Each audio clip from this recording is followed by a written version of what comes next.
Okay, I'm back and wearing the Nobody Freaking Cares shirt for two reasons. The first was the video I just filmed, or a review I just did about aliens, a movie, the fourth kind. And the second was for this video. You saw the rainbow. It's not Pride Month, but we got some big unfortunate news in that world. I saw this yesterday when I was just on the computer, just looking through articles. We lost Nancylee Myatt. Now, at first, I was like, I know that name, but it can't be who I think it is. It's talking about she wrote for Night Court and Liver Single, both great shows, by the way, if you haven't seen them. Um, but I knew that name from something else. And when looking into this, I found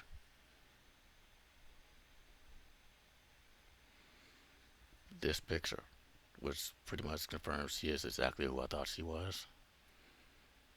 Um, that's her with Mandy Musgrave on the left, Gabrielle Kristen on the right, aka Spencer and Ashley. I was trying to remember who's who. I believe uh, Mandy Musgrave was Ashley, Gabrielle Kristen was Spencer on the show South of Nowhere. A show I talked about before and said I'll talk about again, and I will. Like, now I legit have to. Nancy Myatt, she was one of the writers, the main writers for that show. In fact, she wrote that pilot, that perfect pilot, which I've decided I'm going to do a video on that. I've been trying to pass like a reaction. It wouldn't be I've seen it, but like I'm just not that sort of editor. I'm not that. I'll do something for that though. I have to. So yeah, and this is her on the screen from the official South of Nowhere online YouTube channel, all one word. Uh, her talking about the South of Nowhere con, which I wish was still a thing. Uh, yeah, like she ran that channel too. So this was like, I imagine a big loss for the LGBTQ community, specifically like the lesbian, bisexual community. Yeah. And of course, if you watch 90s TV, like I was there in the 90s, that those communities too. So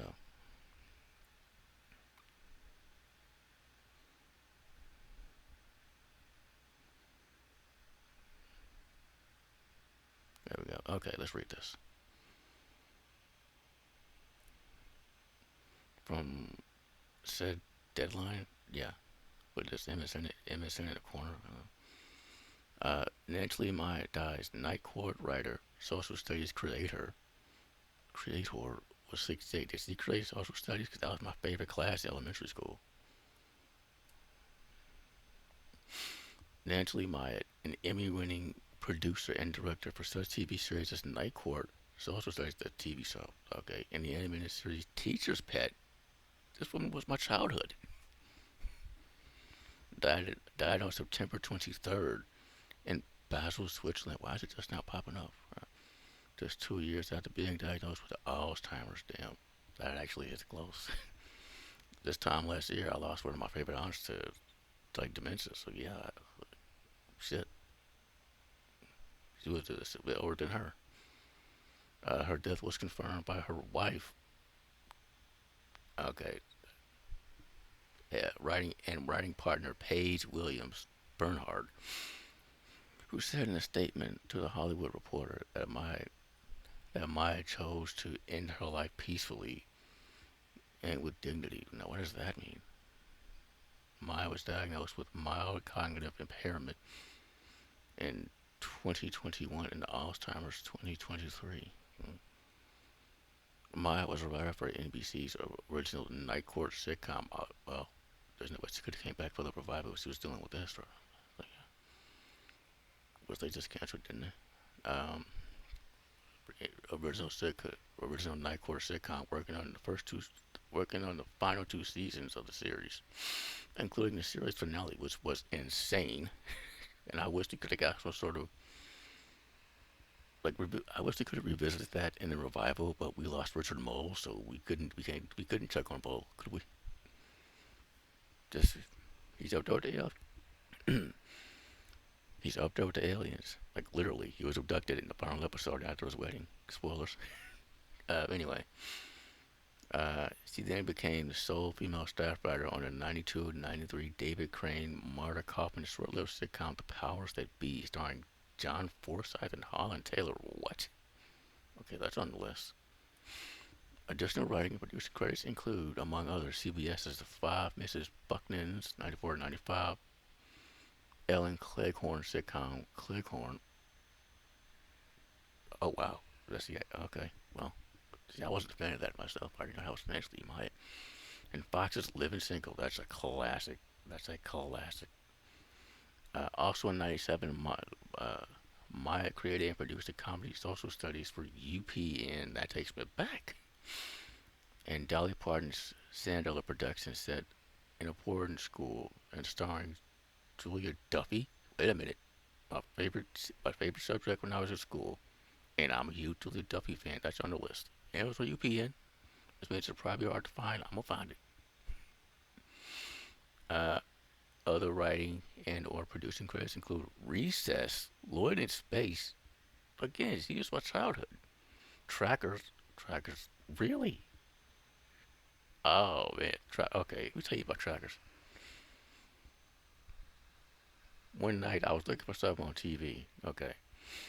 I'm flipping through channels and I see this TV show, this movie, whatever. And a security guard at a station watching the episode of SmackDown. It's a match with China. Here's why that's important. A woman walks through the door, looks a lot like China. I'm like, is that China? And then the dude asks, did you used to wrestle? And she said, no. And the way she said it, this was when she left WWE on not so good terms. So I imagine the way she said it was real. Like, almost with disgust. Like, yeah, like, no. And then she walks up on him, and yeah, for years, that's all I had. That's the only image, the only scene I remembered until I found it on Tubi TV. It was Trackers. Turns out that was the movie which led to the TV show, which was the finale to the TV show Trackers, Alien Trackers. Wow. I did not know that was Nancylee Myatt. NCIS New Orleans. Not my favorite of the NCIS, but okay. She won a 2002 Daytime Emmy Award for Disney's animated Teacher Pet series, which was awesome. As was the movie and that song by Christina, not Milian, Christina from Cadet Kelly. I'm blanking on her name. It's really, really beautiful. Teach Impossible. This is gonna bug me. Hold on.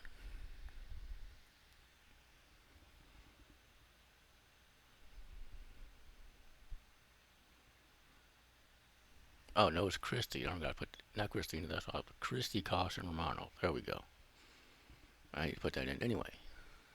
Uh, Donations in her memory can be made to the Louisiana chapter of the Alzheimer's Association or to the National Spay Alliance Foundation in SAF Savannah.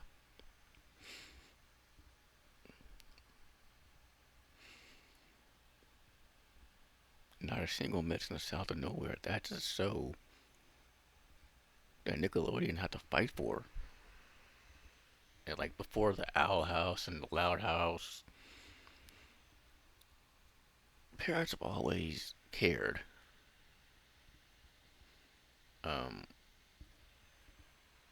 if LGBTQ content was on children's program, they always have. Proof is South of Nowhere, like because after that cussing and swearing and drinking and talks of abortion, abandonment, assaults, assaults of sexual nature, people being drugged. It covered a lot of stuff. It was on Nickelodeon's Edgier, The End, if you remember that. And the one thing the parents cared about more than anything, none of that. Even the heterosexual kissing and love scenes, they didn't care about that. They cared about the two girls who just barely did stage kisses. That's what they really tell about back then. And it's all ran from what 2005, 2008, my high school years, basically. Parents hated it. It became obvious. Like they didn't even say it out loud at first. Like I credit where it's due with the marketing. They didn't say a thing. They had those terrible trailers. That I maintain they were awful before reaching. Was the show premiered, like you instantly knew what it was about. Like you instantly knew the second they saw each other, it was like,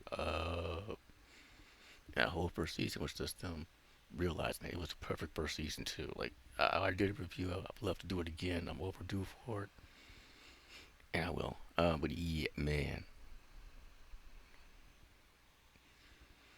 Like, they had to go through some stuff to get that show to air because parents hated it so much. So it was like, first of all, it's in the marketing. It's the edgier Nickelodeon. It's really older. It was like Nick, but for older kids than that. Like, they didn't know what it was for. And nowadays, it's sort of difficult to find. You can find it streaming, but not season one for whatever reason. And then I have all three seasons on DVD. They're very cheaply made. Like, the cover art, I don't hate it, but it's like, it wasn't about Nickelodeon. That's my biggest problem. Like, it was through Amazon. They released it. Yeah, there's Nickelodeon stamp on it, but they didn't have nothing to do with it. Like, if you haven't seen the show, like, go. It's not hard to find. Like, officially speaking, season one is almost impossible to find the stream, but it is on YouTube, completely free. And actually, no, officially speaking, it is still on the End's website. The whole series and the episodes, they're on there. It's still out. So there you go. That show premiered in 2005, 1 year after the L Word. Not somebody cared about that because it was on HBO, but it's out of nowhere bit on Nickelodeon. That was the whole problem. I admit, like, again, yeah. And Nancylee Myatt was like, in my opinion, like the voice of that show, those characters. Whenever I saw her name as a writer, like, oh man. And again, I will talk about that perfect pilot that she wrote because, wow. She said everything without saying anything in terms of their relationship. You understand what I mean? Like, wow. Yeah, so rest in peace to Nancylee Myatt. Yeah, I thoughts with her wife.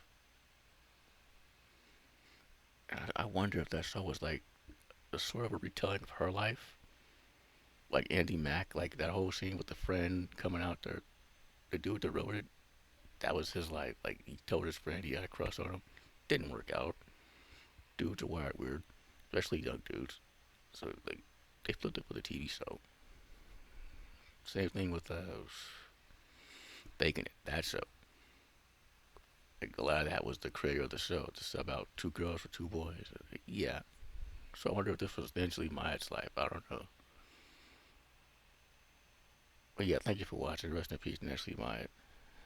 Thoughts with her wife. Condolences. Yeah. Thank you for watching. Yeah. Oh, also, no, no. I was going to talk about Pride Month, but that was months ago. You know, King of the Hill thing. It's about love and acceptance. That's all I'm saying. Thank you for watching.